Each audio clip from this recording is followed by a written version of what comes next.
Sploh ne bi šel z avta. Tako me ima zebe. Šta se mora se.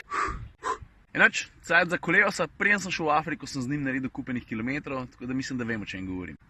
Kaj je to za en avto? Športni terenc. Čigav je? Renaultov čigav. Zdaj, odkot se je vzel? Jaz mislim, da če ti rečem, da je Nissan X-Trail njegov bratranc, ti že veliko povem. Drugač pa tako zelo na grobo, ima 4-kolesen pogon, ni pa glih orang terenc, pa da bi rekel, da je prav fejs športen tudi ne. Ima pa kupenih drugih dosti izrazitih talentov. Zdaj jaz vem, da sem se ne ponavljam, kaj se stanka. Ampak veš, da ne morem drugače, kad da dam Vides na prvo mesto.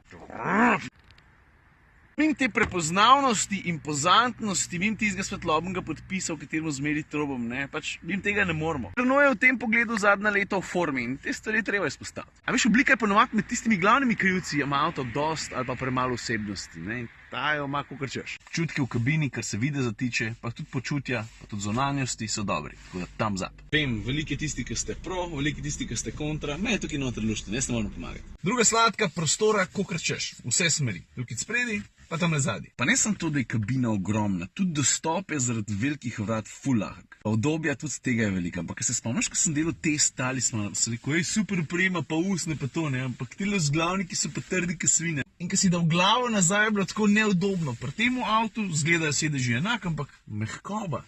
Čist druga zgodba. Drugač pa tudi tukaj v drugi vrsti prostora za kolena, prostora za ramena, pa prostora za glave, ogromen. Tretja sladka, če pametno zbereš opremo, pri Koleosu dobiš ogromen avto za svoj denar. Ta avto recimo ima najdražjo opremo, kar pomeni ogromen udobja, ogromen varnosti, ogromen pač vsega, kar si en poprečen voznik želi, ne, pa ne prebije meje 40 jurjev. Je pa nekaj res, ne, konkretno pri tem avtu me nekaj moti, ne, najvišja stopna opreme, tehnološko pa varnostno na razmeroma visokem nivoju, ne, ampak pametnega tempomata tega pa nima. Mislim, da dajmo priznati, ne, pameten tempomat v tako zgodbo pa še kakorkoli pogledaš. Četrta sladka, pogonski sklop, čeprav zdaj je belka gruntom je taka medium sladka. Celoten paket za ta avto se mi zdi zelo primeren. Dizelski motor 130 kW, mislim, da tam okrog 175 konjev, avtomatski menjalnik, ki zelo v redu dela. Včasih se malo preveč obotavlja. Ampak načeloma sem z njim zelo zadovoljen, pa 4-kolesen pogon, zato da je glava merna takrat, ko je podlaga spolzka. Predvsem je pa pri motorju všeč to, da je zelo živahen. Ma pa eno ali pa dve lastnosti, ki mi pa nista toliko všeč, ne. Motor zna biti, mislim, feeling ima že tak robot, da je glasen, pa včasih kabino napolni kakšen treslaj preveč. Ampak all in all pa moram reči, da sem kar zadovoljen. Najde poraba 8.8 bi bila še kakšen deci nižja, glede na to, kako sem pelil. Ok, zdaj pa kislen, ta prva. A veš, Koleos ima eno tipično azijsko foro, pa moram priznati, da mi gre na jetra, pa ne samo pri tem avtu, pri vseh. Pa tudi napravim, da imajo vsi azijski avto to foro, ampak ta jo ima. Lejto, sam ena šipa gre avtomatsko gor pa dol. Pa dobro, na zadnje, ko sem preveril, smo v letu 2017.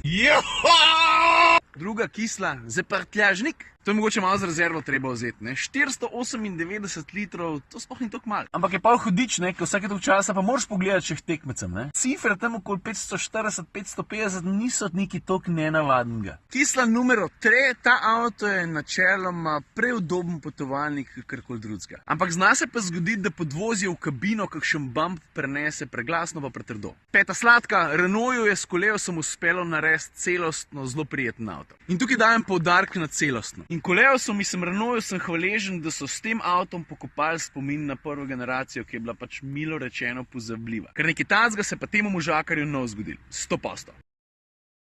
Stari, posnil sem cele sladko kisle, ura je 8 pa 21, pa še zmeraj me zebe. What's going on, people? Moj očka ima konjička dva, oba sta lepa šimena. A ja, pa da ne pozabim, Koleosa sem vrnil, prevzel sem pa tega kanarčka. A sem hitro mislil, da je Fiesta, ne? Ta zadeva, ki zdaj malo jezen piha, je Ford K+.